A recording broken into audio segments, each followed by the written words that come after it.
P D M کا حکومت کے خلاف 26 مارچ کو لانگ مارچ کا اعلان۔ اجلاس کے بعد فضل الرحمان کی میڈیا ٹاک۔ کہا جمعہ 26 مارچ کو پورے ملک سے قافلے اسلام آباد روانہ ہوں گے۔ پی ڈی ایم جماعتیں سینٹ الیکشن مل کر لڑیں گی۔ سینٹ الیکشن پر آئینی ترمیم اور براڈ شیٹ کمیشن مسترد۔ P T I foreign funding case کے فوری فیصلے کا مطالبہ۔ تحریک عدم اعتماد کا فیصلہ لانگ مارچ کے بعد ہوگا۔ اسمبلیوں میں احتجاج جاری رہے گا۔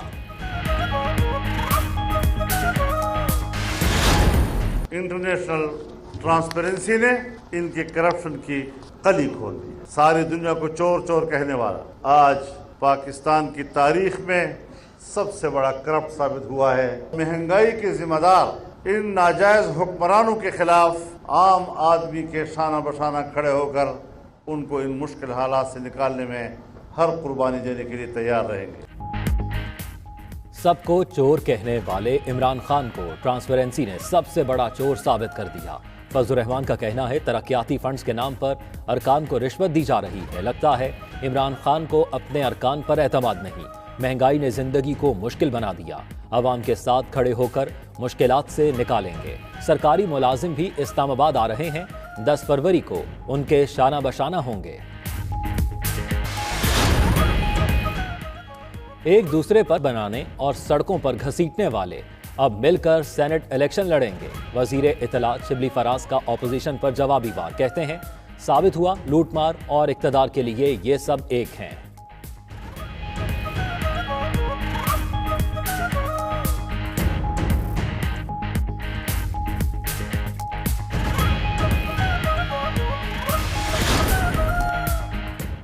پی ڈی ایم کے فیصلے ہماری خواہش اور توقع کے عین مطابق ہیں۔ وزیر داخلہ شیخ رشید کی 92 نیوز سے گفتگو۔ بولے استعفے آئے نہ عدم اعتماد کا فیصلہ۔ لانگ مارچ کی تاریخ دے دی۔ وزیر اعظم کے مشیر بابر اعوان نے کہا اپوزیشن مہنگائی کے خلاف نہیں، چوری بچانے کے لیے لانگ مارچ کر رہی ہے۔ قوم ان پر اعتماد نہیں کرتی۔ ان کی کوشش ہوگی 100 گاڑیاں نکال کر 200 کی ٹریفک روکی جائے۔ اوورسیز پاکستانیوں کو تحفظ فراہم کرنے کی ہدایت۔ وزیر اعظم کی زیر صدارت ریور راوی منصوبے این سی سی ہاؤسنگ کا اجلاس۔ منصوبے میں پیش رفت کا جائزہ۔ سینٹرل بزنس ڈسٹرکٹ پر بھی بریفنگ۔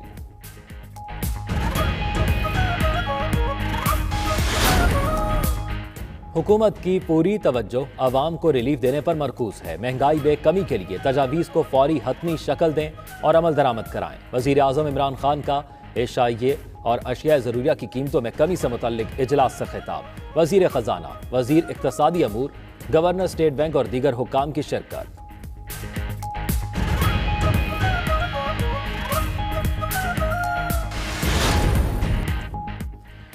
فریال تالپور کی نااہلی کی درخواست پر 10 فروری کو سماعت ہوگی۔ سپریم کورٹ میں سہیل انور سیال، ناصر حسین شاہ اور منظور وسان کے خلاف درخواستیں بھی سماعت کے لیے مقرر۔ پیپلز پارٹی کے رہنماؤں پر حکامے اور اثاثے چھپانے کا الزام۔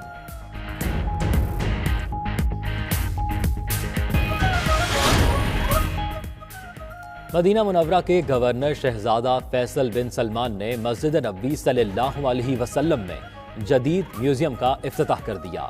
میوزیم میں مسجد نبوی صلی اللہ علیہ وسلم کی تاریخی حیثیت کو اجاگر کیا گیا۔ دیگر اسلامی واقعات کو بھی پیش کیا گیا ہے۔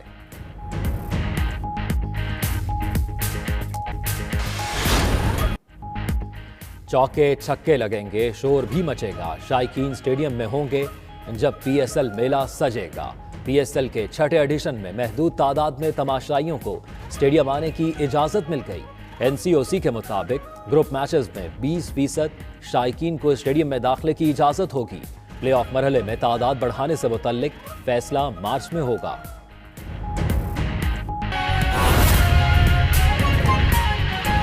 26 مارچ کو لانگ مارچ ہوگا۔ پی ڈی ایم قیادت کا بڑا اعلان سامنے آ گیا۔ پی ڈی ایم جماعتیں سینٹ الیکشن مل کر لڑیں گی۔ اسلام آباد میں طویل اجلاس کے بعد مولانا فضل الرحمان نے اعلان کر دیا۔ جمعے کو 26 مارچ کو پورے ملک سے قافلہ اسلام آباد روانہ ہوگا۔ سینٹ الیکشن پر آئینی ترمیم اور براڈ شیٹ کمیشن مسترد۔ P T I foreign funding case کے فوری فیصلے کا مطالبہ۔ تحریک عدم اعتماد کا فیصلہ لانگ مارچ کے بعد ہوگا۔ 26 मार्च को लॉन्ग मार्च होगा। मौलाना फजल रहमान ने बड़ा ऐलान कर दिया। इजलास ने इस्लामाबाद की तरफ लॉन्ग मार्च का फैसला कर लिया है और इंशाअल्लाह अज़ीज 26 मार्च को पूरे मुल्क से लॉन्ग मार्च के काफिले इस्लामाबाद की तरफ रवाना होंगे। फजल रहमान ने कहा सेनेट इलेक्शन मिलकर लड़ेंगे। तहरीक अदम एतमाद का फैसला लॉन्ग मार्च के बाद होगा। PDM ने ये फैसला किया है कि सेनेट के इंतखाबात हम मुश्तरका तौर पर लड़ेंगे। उसके लिए मुश्तरका हिकमत अमली होगी।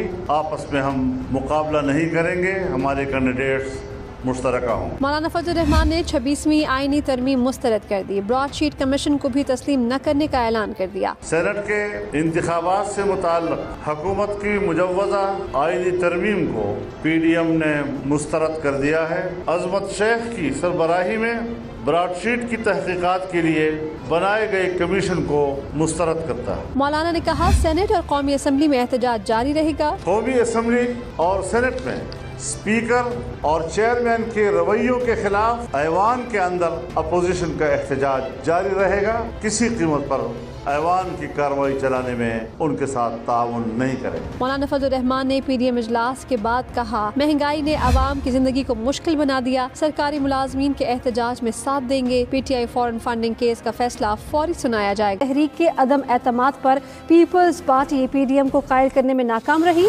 ज़राए के मुताबिक मौलाना फजल रहमान ने पीपल्स पार्टी की क़यादत से सवाल किया कि क्या गिनती पूरी है, जिस पर बिलावल ने कहा कि गिनती पूरी हो सकती है अगर मिलकर मेहनत करे। मरियम नवाज, मौलाना फजल रहमान और महमूद अचकज़ई ने खुलकर मुखालिफत की। बिलावल भुट्टो नाराज़गी का इजहार करते हुए इजलास छोड़कर उठ खड़े हुए। तो तहरीक अदम एतमाद पर पीपल्स पार्टी PDM को कायल करने में नाकाम है। ज़राए के मुताबिक मौलाना फजल रहमान ने पीपल्स पार्टी की क़यादत से सवाल किया कि क्या गिनती पूरी है, जिस पर बिलावल ने कहा कि गिनती पूरी हो सकती है, मिलकर मेहनत करें। मरियम नवाज़, मौलाना फजल रहमान और महमूद अचकज़ई ने खुलकर मुखालिफत की है। बिलावल भुट्टो नाराज़गी का इजहार करते हुए इजलास छोड़कर उठ गए। इसी हवाले से तफसीलात जानेंगे एडिटर फोरम राना अजीम से। राना अजीम, कहिएगा जो PDM है इसका शराजा बिखरता हुआ नजर आ रहा है, सबके अपने अपने बयानिए हैं, क्या लगता है गिनती पूरी होगी, PDM मुत्तफिक हो पाएगी किसी एक बात पर? बिल्कुल नहीं हो पाएगी। आज जो इजलास था PDM का उसमें बिल्कुल वाज़ेह तौर पर तफरीक नजर आई। बिलावल भुट्टो जरदारी जो है, जब उन्होंने अदम एतमाद की तहरीक का हवाला दिया तो वहाँ पे मौजूद अक्सरियत जो है उन्होंने पूछना शुरू कर दिया कि आपने ये बयान क्यों दिया था, PDM की इजाजतों के बगैर ये बयान क्यों जारी किया गया। फिर ये भी पूछा गया बिलावल से कि आप मुझे बताएं कि आपके पास कार्ड पूरे हैं, तो जिस पर बिलावल ने कहा नहीं जी हम कोशिश करेंगे, तो जिस पर सब ने कहा कि हम किसी सूरत में भी ऐसा रिस्क नहीं लेंगे जिससे PDM का मजीद शराजा बिखर जाए। और आपको अपने नाज़रीन को हम ये भी बताते चले कि वहां पर तो इस तरह माहौल गर्म हो चुका था कि बिलावल भुट्टो एक दफा उठकर जाने लगे थे, लेकिन कुछ लोगों ने उन्हें बिठा दिया, जिसके बाद ये फैसला हुआ कि अदम एतमाद की जो तहरीक है इसको ये ना कहा जाए कि नहीं ला रहे, लेकिन इसको सेनेट के इलेक्शन के साथ मशरूत किया जाएगा। सेनेट के इलेक्शन में क्या रिजल्ट आता है उसके बाद इस तहरीक के हवाले से फैसला किया जाएगा। और अपने नाज़रीन को ये भी हम बताते चले कि ये जो फैसला हुआ लॉन्ग मार्च का, इसमें बिल्कुल वाज़ेह तौर पर कहा गया कि पंजाब से, लाहौर से मरियम नवाज शरीफ जो है ये काफिला लेकर निकलेंगी, बिलावल भुट्टो जो है वो सिंध से निकलेंगे, मौलाना फजल रहमान जो है वो KPK से निकलेंगे, पेशावर से निकलेंगे, और जो बलोचिस्तान की जमातें हैं, महमूद अचकज़ई है और दीगर जो जमातें हैं बेंगल, वो सारे जो है वो कोयटा से निकलेंगे। और ये मुख्तलिफ जगहों चारों सूबों से जुलूसों की सूरत में निकलेंगे और एक नहीं एक से कई दिन ज्यादा लगाएंगे और 4 से 5 दिन में ये जाके इस्लामाबाद पहुंचेंगे और 4-5 रोज जो लगेंगे उस दौरान में ये लोग मुख्तलिफ जगहों पर जलसे जुलूस करेंगे, मेन रोड शाहराहों को बंद करेंगे। ये इनकी प्लानिंग वहाँ पे शामिल है। सिर्फ आज जो है वहाँ पे फैसला यही हुआ है, मेन फैसला सब यही हुआ है कि ये लॉन्ग मार्च करेंगे। अब लॉन्ग मार्च कितना टाइम के लिए किया जाएगा, कितना अरसा वहाँ बैठा जाएगा, इसका भी फैसला भी नहीं हुआ। जी, लॉन्ग मार्च कितने अरसे के लिए किया जाएगा अभी इसका फैसला नहीं हुआ है। बहुत शुक्रिया राना अजीम, आप हमें अपडेट कर रहे थे।